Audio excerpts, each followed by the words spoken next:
Hey, I'm Laura, and I'm back. I took a couple weeks off. I went to visit some family, but I'm back here, and today I'm going to speak from Ezekiel 17 and 18. Ezekiel 17 is an allegory. God gives an allegory of how he feels about Israel, and it's about two eagles and a vine. And so the first eagle plants the seed, and it turns into a vine and creates beautiful soil and water and sunshine for this vine to grow and be flourishing and successful. And this one eagle did it. Now here comes another eagle, and the vine is like, oh, we like this other eagle, and turns its roots and flips up towards the bad eagle. And God's basically like, do you think that vine is going to live? And he was showing Israel, like, I'm the God that sustained you. I'm the God that blessed you. I'm the God that made you great. And now you're serving a God and you're going to worship it and it's going to do nothing for you. And so he's trying to wake his beautiful people up to show the true and current relationship between him and the real living God. And then I'm going to pop over to Ezekiel 18. And Ezekiel 18 goes through and he's talking about, actually the title of Ezekiel 18 says, the one who sins will die. And do you remember in the gospel when the disciples asked Jesus, who sinned, him or his father? And he's like, neither sinned. It's for the glory of God that I'm going to heal him. Well, there's a mentality in Israel that, like, what your father did is going to either bless or curse you. And everybody's kind of under this umbrella of what the past generation. And you know what?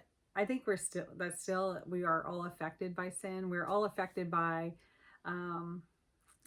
even good things. Where, like, if your parents did great things, there's a blessing that comes from it. But there's also like this wrong mentality, like, my dad's good, so I'm good. I'm under the umbrella of my dad. And he talks about, hey, there's this righteous guy. He did righteous things. And he had a son, and his son was evil. That father is not going to die for the son's sins. But the evil man, he now becomes a dad, and his son becomes righteous. That righteous son is now not going to suffer because his father's sins. And so God is basically saying everybody will be accountable. And God also gives a list of what he thinks is righteous and what he thinks is evil. And whenever we get that, we really need to pay attention because we need to know what God thinks is righteous and what God thinks is evil. And I wrote down just like a bullet list going through Ezekiel 18. And this is what he said. God likes, this is the righteous. These are the righteous qualities. Doing what is just and what is right. Doesn't eat on mountain shrines. And it's like, Lord, show us what the equivalent of a mountain shrine is in our life.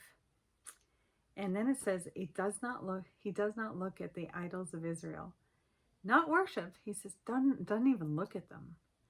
And I was asking God about, what does that look like in my life? Is there something that's like an idol that maybe I don't worship it, but I'm looking at it? Does that make sense?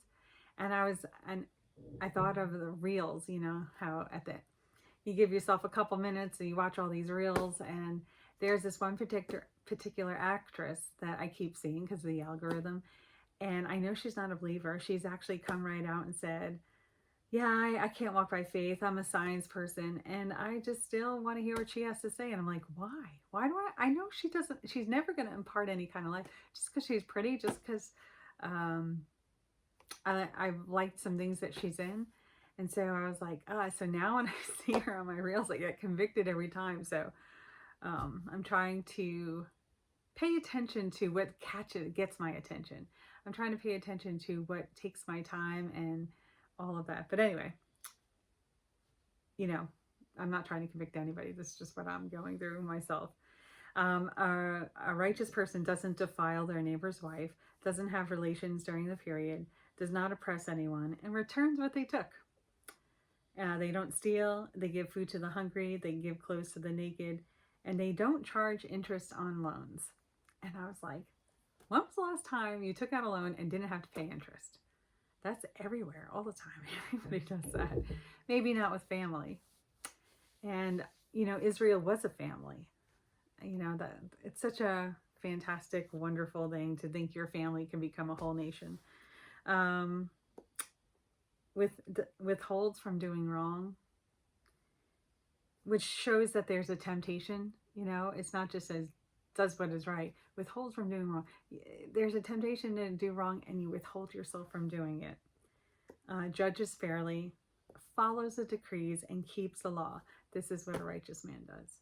And then he goes into what an unrighteous man does and basically says all the opposite of what was listed in there. Does do all the bad things, doesn't do the right things. And so we have it there. God is revealing who he is. And I hope that this speaks to you today. It speaks to me today. I want to be on the right side of God. I don't want to hurt him because he's been so wonderful.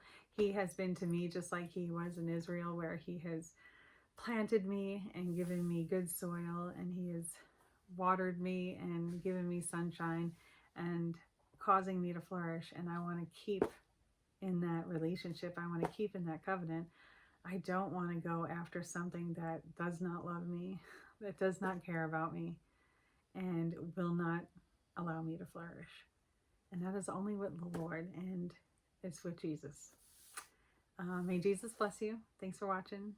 See you next time.